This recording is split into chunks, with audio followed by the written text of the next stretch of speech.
You hear that hammering sound? That's potentially the sound of E.J. Antony, the MAGA right-wing, quote-unquote, self-proclaimed economist, and his nomination to be Donald Trump's nonpartisan head of the Bureau of Labor Statistics to start cooking the books to generate job numbers that Donald Trump likes.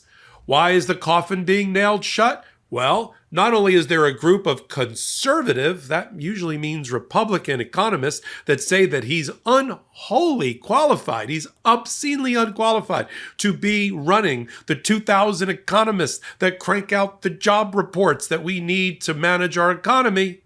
But he was a participant in the Jan 6th insurrection. Sure, he wasn't charged, but when you're a tall, lanky fellow that's prone to wearing three-piece suits, you're sort of easy to spot in a crowd, and NBC News has found E.J. Antony, insurrectionist, roaming the grounds during that beautiful, non-violent attack on our Capitol.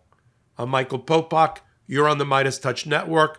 Let's get to the new reporting. I've been following the E.J. Antony story for a while now over on Legal AF, the YouTube channel. Let's start with the Jan 6th participation. Always, whenever you have a sentence that I need to form that says, let's start with the Jan 6th insurrection part and work backwards, you know that this candidacy is on life support. So Donald Trump fires the head, the commissioner of the Bureau of Labor Statistics, who was bipartisanly, almost unanimously confirmed by the Senate. This person had worked as an economist for the Census Bureau for years for Republican and Democratic administrations. But the job numbers get revised. Oh my, the job numbers got revised. They get revised every month. Up and down. I'll talk about that in a minute. And the reason for it. Didn't like it. Oh, maybe look bad. Fire them. Put in a partisan right-wing E.J. Antony. So bad that the Wall Street Journal, that's already embroiled in a defamation case brought by Donald Trump because they don't like their Epstein reporting against Trump, $20 billion defamation case in Miami. Who cares? We're going to tell the American public that E.J. Antony is not qualified to be running the Bureau of Labor Statistics. And now NBC News says, why don't we go through that footage? You know, that footage that the Trump administration and MAGA Congress wanted to release to everybody in Tucker Carlson? Let's go through it with I don't know what this is supposed to be. Let's go through it with a fine-tooth comb or binoculars. And oh, there he is. And here, let's put up the picture. E.J. Antony. Yeah, right. Because let me just give the credentials of the prototypical head of the Bureau of Labor Statistics responsible for providing some of the most valuable and critical job and other economic data to allow the financial markets, global economy, U.S. manufacturers, U.S. employers, the government to run their day-to-day operations. It's the gold standard, or it was. Everybody that's ever had that role has been bipartisan, has been nonpartisan. E.J. Antony just went on Fox News, his propaganda outlet of choice, and said just hours before he was picked that William Beach, who had been the commissioner that Trump had appointed, had been fired by Joe Biden. It's always Joe Biden. And that's false. His term expired. He was not fired by Biden. He was inherited from Trump by Biden. He was kept in place. He was an arch conservative, but he did his job and it was reliable. There's a reason things go up and down with the jobs reports based on surveys and statistical data. I'll talk about that in a minute. But this guy, I always had a bad feeling about E.J. Antony. He worked at some Texas Freedom Foundation as the chief economist. I think he created it himself in the basement, his grandma's basement. He's the chief economist for the Heritage Foundation. Okay, the guy just got his college degree about 8 or 9 years ago. He just got his PhD like 4 years ago. You know, he's self-proclaimed. And at best, he's not that kind of economist. In order to do the labor statistics, you need to be, it would be good to be a statistician. He's not. It would be good to have a degree in things about labor employment. He doesn't have that. He's just a drive-by TV economist who puts on a three-piece suit and a big fat tie because he's trying to look older than he really is, until he gets the gray hair that inevitably I got from the Trump administration. And he just does these drive-by, whoa, Donald Trump is really amazing and foreign trade and his tariffs are great and this is great. Everything is great in his world, in his Trump heaven that he resides in. Except it's not great down here on Earth. So I always got a sneaking suspicion that there was something up with him. And even the Wall Street Journal said, he's MAGA. He's not qualified. There's a reason we don't trust the numbers coming out of the Chinese government because they're not reliable. And with same thing's going to happen with Antony running the Bureau of Labor Statistics. There's also reporting that the 2,000 economists that he's going to be running are not going to bend the knee for E.J. Antony and start changing their statistical models and how they approach job reports.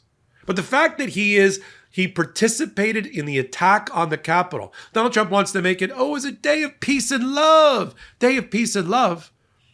Donald Trump wasn't there.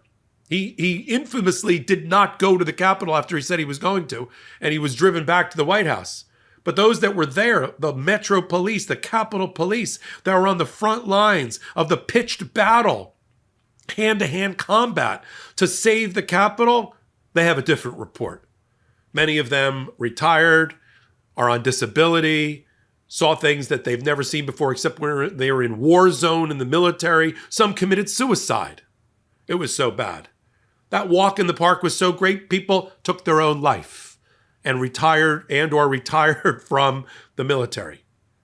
So much blood on the Capitol steps that one Metro police officer, she testified that it reminded her of her when she was in Fallujah and the fighting there.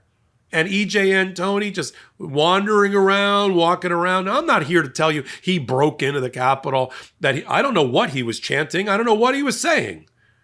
But I assure you, he was not there handing out leaflets and pamphlets and putting daisies, in the barrels of weapons. And what the takeaway is, he's so partisan. He's so rabid MAGA that he actually went there for this.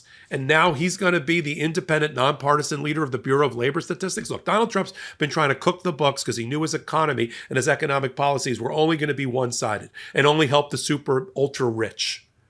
I mean, that's what the Congressional Budget Office report just issued. That the bottom 10% of America, mainly MAGA supporters of Donald Trump, are going to be negative $1,200 from their household budget this year because of Donald Trump's cut in benefits and in programs like Medicare, Medicaid, Social Security. You can't, where do they think the $2 trillion being sucked out of the benefits for Americans where do you think that was going to land? On them. And the top 10%, their income's going up $14,000 a household because of the tax cuts.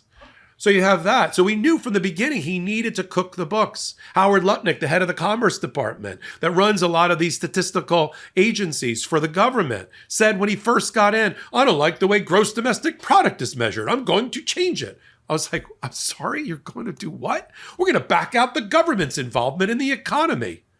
I'm like, what a pinhead. Seriously. Oh, and then Commerce Department, through Doge and other things, defunded all of the economic statistical modeling agencies that work in bureaus that work in the government. And he totally eliminated, he put a gone fishing sign on the door of an advisory committee that supervised all of these statistical agencies like the Bureau of Labor Statistics, defunded them, put them out of business as of February the 28th. So we knew they were cooking the books, and now they're publicly cooking the books. There's new reporting that they're running around the White House. You just saw Carolyn Levitt. We need new means and methods, says the press secretary, to measure the economy. That's what they're doing. They're trying to figure out how to cook the books and lie to the American people about the disastrous impact of their economic policies. One of my favorite summer memories was this spontaneous road trip with friends. No plans, just good vibes and endless sunshine. Honestly, that's what I love most about the summer. The freedom to either plan or just go with the flow. But no matter what I'm doing, whether I'm hitting the gym, heading to work, or going out for a night adventure, I want clothes that keep me comfortable and looking sharp. That's why I'm all about Mack Weldon's new tech linen line. It's the perfect blend of classic linen style and cool Max technology that keeps you cool and breathable no matter how hot it gets. I got a couple of their shirts and shorts, and honestly, they feel like a vacation every time I put them on. The fit is just right, not too tight, not sloppy, and the style is clean and effortless. I get that confidence boost knowing I look good without even trying. Mack Weldon nails that balance between classic style and modern comfort. Their tech linen pieces plus breathable air knit underwear and even t-shirts and polos in air knit keep you dry and comfy all day long. And their Ace collection, sweatpants, shorts, even blazers that are crazy comfortable but still look elevated. If you want breathable clothes that feel great all summer, go to MackWeldon.com and get 25% off your first order of $125 or more with promo code LegalAF. That's MackWeldon.com, promo code LegalAF. Let me take a minute now that you've recovered from E.J. Antony was a Jan 6th insurrectionist, effectively, although not charged. I'll give you that. Let's talk about the job report for a minute, because there's so much misinformation out there. I want to end the hot take on this. The job report is a compilation of voluntary surveys, 60,000 monthly surveys that go out to households, and 120,000 surveys that go out to businesses, including some of the larger businesses in America. It is a sample. It is like a poll. I think Donald Trump believes that the job report is actually like a census, like we're counting every job going door to every house and going to every business in America every 30 days. He's defunded the organization. He's gotten rid of major employees. He's laid them off. How did he think they were doing all of that? They were never doing that. Every administration has to live by the same job report and the statistical model. So they send out the surveys. And since COVID, they're not getting them all back. It's voluntary. What are you going to do? Put a gun? I mean, Donald Trump would put a gun to their head. He'd use the U.S. military, I guess, if he could, to get back the surveys. It's down to 43 to 45% return rate. Okay, so increase the return rate. Give them $10 a household. I don't know. But then those survey results come back. 50% of them come back. And they then use statistical modeling to come up with a job number. And then as time goes on, from month to quarter, they get more and more accurate data and they update the numbers. That's it. It's not rigging the system. And everybody's under the same system. Every presidency, his job numbers went up and down during the first term. Joe Biden's went up and down, including way down right before the election. But that's it. I now think that Carolyn Levitt and the economic minds, such as they are, that's doing a heavy lift in that sentence, and Donald Trump's administration think they were actually physically counting jobs. So unless you change the survey return rate by incentivizing, I don't know, what do you want to do? You want to give them $1? You want Elon Musk to hand out money for the return of surveys? There's nothing you can do with the modeling.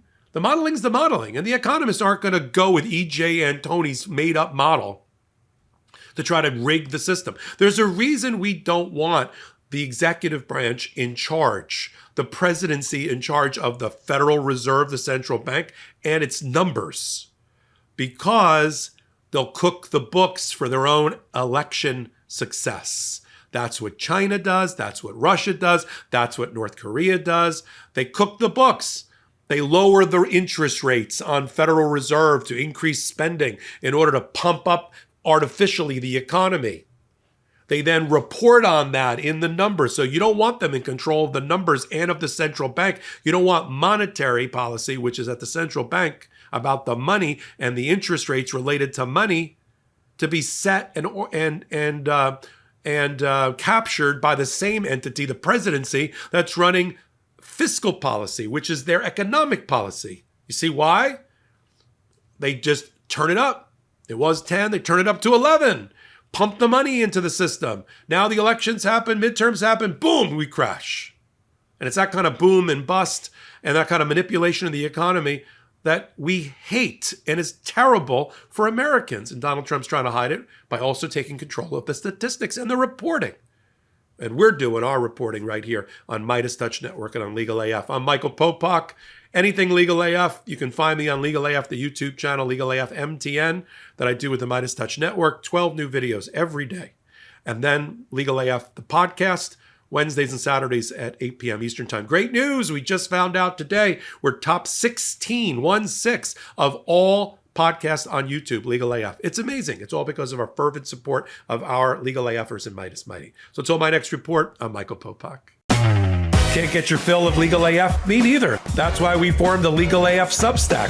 Every time we mention something in a hot take, whether it's a court filing or a oral argument, come over to the Substack. You'll find the court filing and the oral argument there, including a daily roundup that I do called, wait for it, Morning AF. What else? All the other contributors from Legal AF are there as well. We got some new reporting. We got interviews. We got ad-free versions of the podcast and hot takes. Where? Legal AF on Substack. Come over now to free subscribe.